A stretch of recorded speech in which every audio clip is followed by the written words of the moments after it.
Hi, welcome back. Waxing on. It's Monday, and today we're looking at a very special album. Came out in 1971, and it was one of the first big benefit concert albums. It predated the Live Aid that Bob Geldof did in mid-1980s. This was early 1971. The album was Concert for Bangla Desh.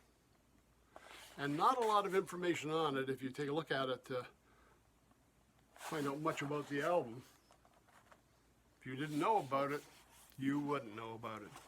But it's a concert that Ravi Shankar, who played sitar, and George Harrison had got connected with when he was getting into Indian music, got together with George Harrison and they put together this concert in Madison Square Garden in New York City, 1971. And the idea was to raise money to help feed the needy in Bangladesh. Now, all-star concert, 3-album set. I was just lucky enough to get this passed on to me during one of my donations, and it was amazing because I remember when this album came out, and to tell you the truth, a lot of people couldn't afford it because 3-record set, they weren't cheap. Just give you an idea what we got here. On Apple Records, but very plain jackets inside. No information again on what we're getting.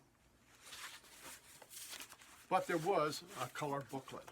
And if you know what I've said on other albums, the great thing about it is the extras you get. Color booklet, 64 pages. Just give you some idea what we're looking at here. I mean, we got Bob Dylan, George Harrison. Yes, Bob Dylan appeared. It's the first time in 5 years that he made a public appearance. This was in the early 70s.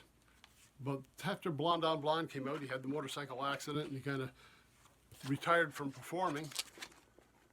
More on Dylan. See what else we have in here.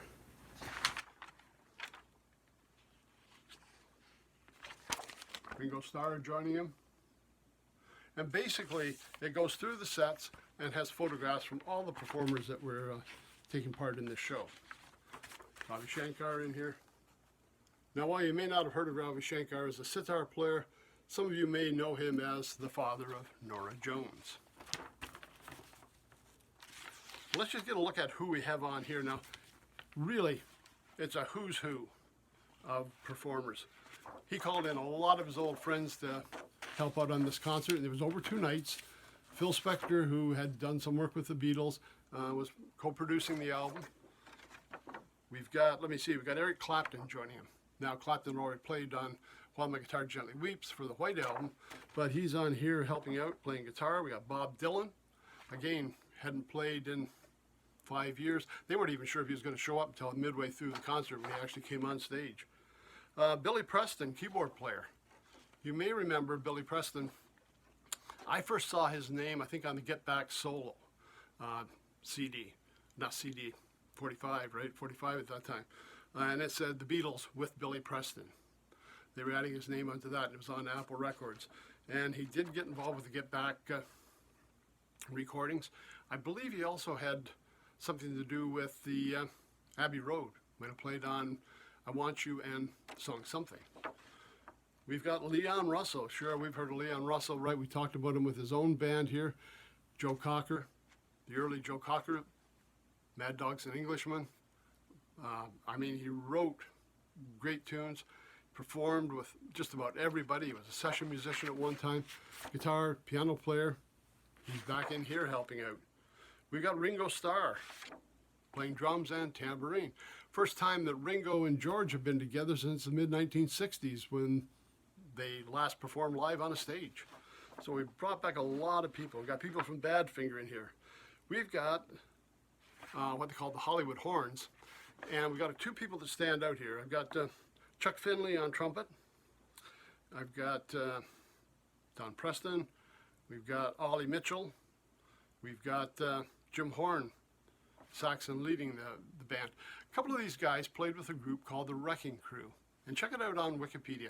Wrecking Crew was a background set of studio musicians that played with just about everybody in the LA area. They got very little credit for what they did, if any, but they were on a lot of records, and you know, they were a standard group that got hired to back them up.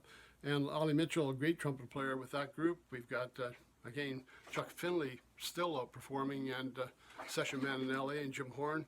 Jim Horn, you may have remembered, he's played with everybody. Take a look at him on Wikipedia. Gosh, it was Rolling Stones. He was with Joe Cocker. Don Preston that's on here plays guitar. Not the Don Preston that played with Zappa on keyboards, right? Just another Don Preston.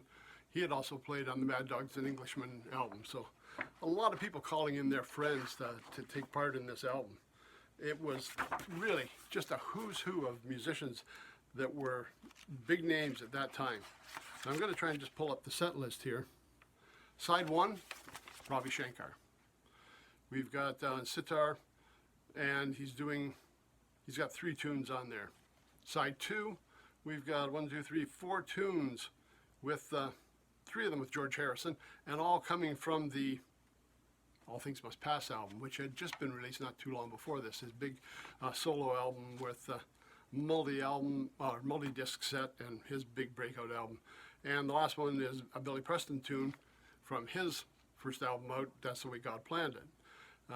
Harrison's doing Wah Wah, My Sweet Lord, and Awaiting on You All. Then we get to side 3. We got vocals with Ringo Starr doing his It Don't Come Easy.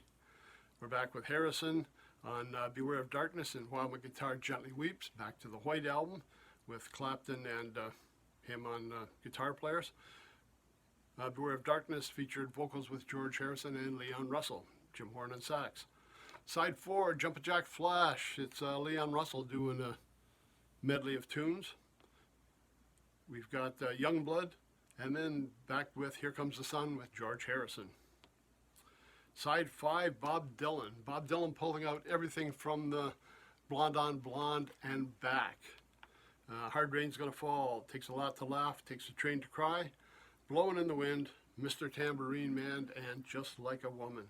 And on here, Dylan's got Ringo Starr helping him. He's got George Harrison. We've got Leon Russell. We've got all those superstars backing up Dylan. And on side 6, Something by George Harrison and the George Harrison song, Bangla Desh. It's an amazing album. It's a lot of music. I like the fact that they split sides up by different artists so you can pull out who you want to listen to. But really, it's 6 sides of great music, great artists, for a great cause. 1971, one of the first big benefit concert albums. Concert for Bangladesh, George Harrison. Now, can't tell you whether it's on the streaming networks or not. Again, 6 sides here, 3 album set. Not going to find that very often. I don't even know if it's in the stores.